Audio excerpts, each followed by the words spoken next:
Vous suivez le journal sur Zik FM et Saint TV. Un plaisir de vous retrouver encore une fois. Bonjour mon Beyay. Rebonjour Yacine. Tout d'abord, allons à Saint-Louis où les producteurs de la filière oignons ne savent plus à quel sein se vouer pour se débarrasser de ces milliers de sacs d'oignons qui jonchent le sol le long de la route faute de clients. Une situation que vivent difficilement ces producteurs à quelques jours de la Tabaski. Ils invitent le chef de l'État à intervenir en leur faveur pour leur permettre donc de résoudre ce problème d'écoulement de l'oignon dans cette partie du pays de Saint-Louis. La correspondance de Babacar Niadjé-Lanissar. Tonnes de sacs d'oignons récoltés campent le décor le long de la route nationale numéro 2. Une situation terrible de mévente. Les producteurs de la vallée sont dans le désarroi. Si vous longez la route nationale de Saint-Louis à Richard-Toll en passant par Mbane, voyez les stocks d'oignons qui changent au niveau des points de collecte. Actuellement, nous produisons presque 60 000 tonnes d'oignons, mais il reste presque 50%, cela veut dire 30 000 tonnes dans les stocks. Donc ça, c'est vraiment un réel problème. Nous sommes fatigués, nous sommes à l'approche de la Tabaski. Nous n'avons même pas encore réglé les besoins vitaux. Donc la Tabaski est là, on n'a pas encore de moutons, on n'a pas encore, n'est-ce pas, de l'argent pour les habillements et tout ça. De Diama à Mbane, en passant par Diagambal, Tchilène, Ndiaye-Beres, Pont Gendarme, les sacs d'oignons jonchent les trottoirs. Les producteurs qui indexent les autorités locales et les agro-business ne savent plus à quel sein se vouer. Le marché est inondé par l'oignon des gros producteurs. Et ça, c'est un réel problème. Et ça doit être, n'est-ce pas, le travail des autorités. On n'a même pas vu le ministre de l'Agriculture, le ministre du Commerce. Et l'ARM dans tout ça. L'ARM régule. Mais malheureusement, les décisions prises ne sont pas respectées. Une situation très préoccupante pour ces producteurs d'oignons dans le Dagana. Ils redoutent un gâchis de toutes ces récoltes avec l'hivernage qui commence. Comme annoncé dans les titres, grogne dans le secteur de la boulangerie au Sénégal. Les boulangers envisagent de perturber la distribution du pain à l'occasion de la fête de Tabaski. Ils disent en avoir assez de travail à perte. Ces boulangers exigent l'application de la réglementation et de la hausse du prix de la baguette de pain à 200 francs CFA.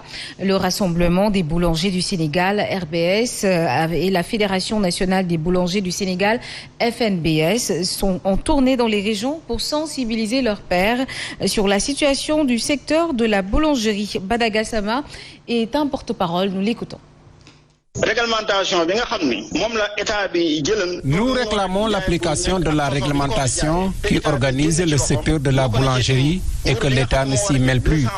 Autre point de revendication, il s'agit du prix de la baguette à 200 francs. Nous voulons que cela soit une vérité, car c'est bien mieux pour les populations. Peut-on s'attendre à ce que vous perturbiez le secteur? Attendez-vous à une Tabaski sans pain. Une Tabaski sans pain, ce sera difficile. Ce que nous vivons est plus difficile, car entre 250 et 300 boulangeries ont fermé. Aussi, sur 1800 boulangeries au Sénégal, les 1000 ont des problèmes avec les banques à cause des dettes. L'État le sait, mais ne fait rien. L'actualité, c'est aussi l'intersyndicale G3 qui regroupe les principaux syndicats des travailleurs des bus Tata AFTU en grève de 48 heures à partir de ce lundi même. Les chauffeurs, receveurs et régulateurs exigent des autorités étatiques et des responsables de l'AFTU le respect du protocole d'accord, à savoir la contractualisation, la cotisation sociale, le respect des heures de travail, entre autres. Cheikh Omar Sy est le secrétaire général de l'Union des travailleurs de l'AFTU. Il est interrogé par Younous Abaldé. La déclaration de presse n'a de but que pour aviser tous les travailleurs de l'AFTU que nous allons en grève le lundi et le mardi, 48 heures de grève. Cela est dû à ces 16 années que nous avons passées dans la souffrance et la douleur, dans l'oppression. Parce que ces travailleurs n'ont jamais respecté le cahier de charges qui était à l'origine à l'AFTU, depuis la création de l'AFTU. C'est-à-dire la contractualisation qui va avec les inscriptions aux institutions sociales, le paiement sur bulletin de salaire. Et nous restons avec ces travailleurs qui sont en colère aussi contre le pouvoir central. Selon eux, le président de la République est complice de la situation qu'ils vivent. Ils invitent à recadrer les responsables de l'AFTU. Et les responsables de l'AFTU promettent de réagir au sortir d'une rencontre qu'ils tiennent ce matin.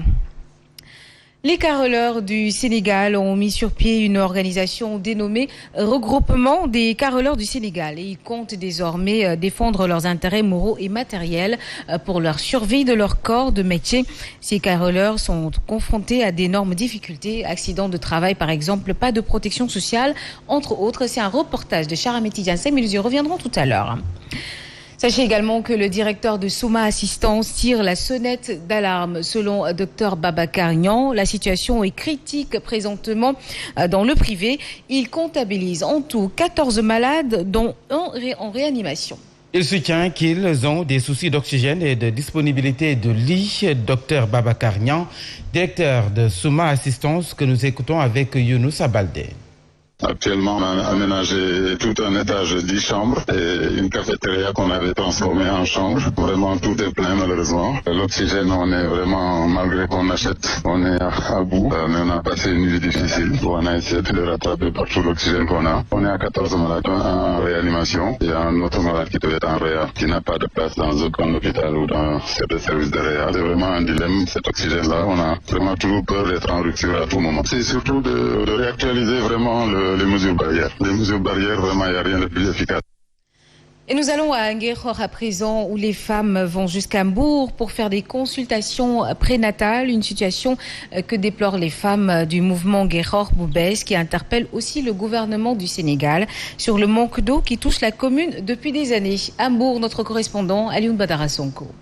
Nguékhor, une commune qui manque de tout, les femmes du mouvement Nguékhor Boubès tirent la sonnette d'alarme. Ndeye Fatou Ndiaye. Le manque d'eau, le manque d'électricité, le manque d'industrie. Campement n'a pas d'industriel où les femmes peuvent s'exercer réellement. Et le manque d'hôpital adéquat pour une population digne de Campement Nguékhor. Le Campement Nguékhor n'a pas de plateau médical. Technique, les femmes sont obligées d'aller à Mbour, d'aller à Popenguine pour faire.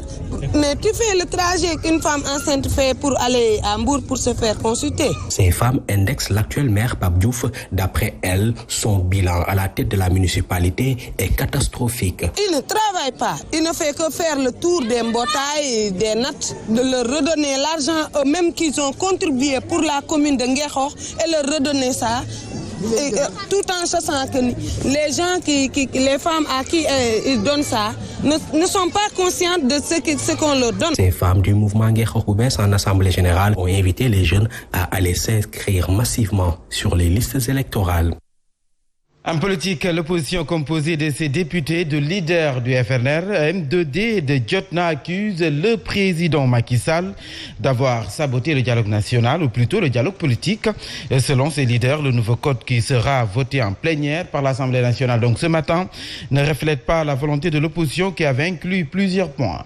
Dans le bulletin unique, la personnalité neutre pour l'organisation de ces élections, ainsi que le parrainage, des questions que Macky Sall a foulées aux pieds pour toutes les raisons. Elle a donc décidé tout simplement d'engager la bataille pour le respect de la démocratie. Pape Fall, secrétaire général du M2D, est ici au micro de Alassane Baldé. En sabotant ce travail et en décidant de poursuivre dans la logique du Ndjout-Ndiaye et du forcing, il vient de fermer les portes du dialogue. En démocratie, en république, quand on ferme les portes du dialogue, on ouvre en même temps les portes de la confrontation.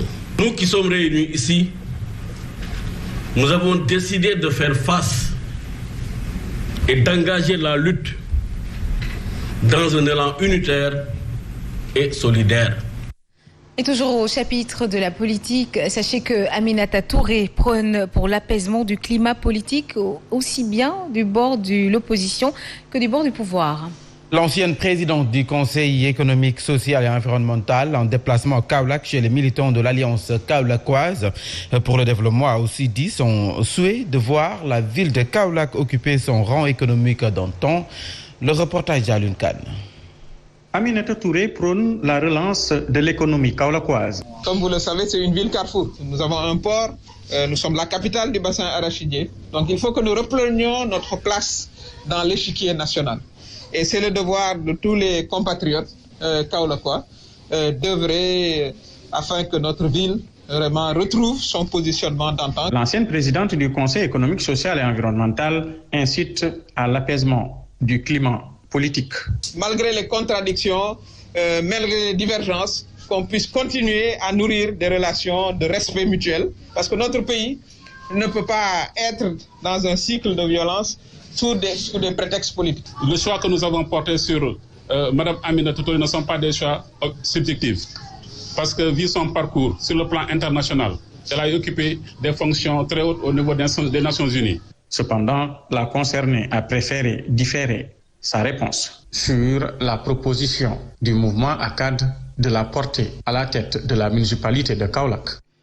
Le mouvement Agir de Thierno Bocoum affûte ses armes au Fouladou.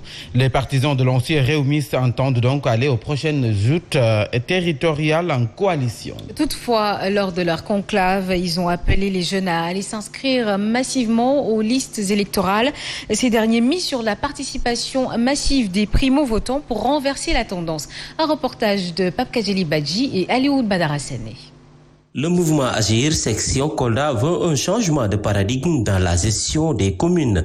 C'est pourquoi il ira en coalition aux élections territoriales de janvier prochain. Parce que nous avons jugé nécessaire qu'aujourd'hui, le mouvement Agir doit aller aux élections locales, que ça soit en coalition ou pas, parce que nous avons des projets pour cette région.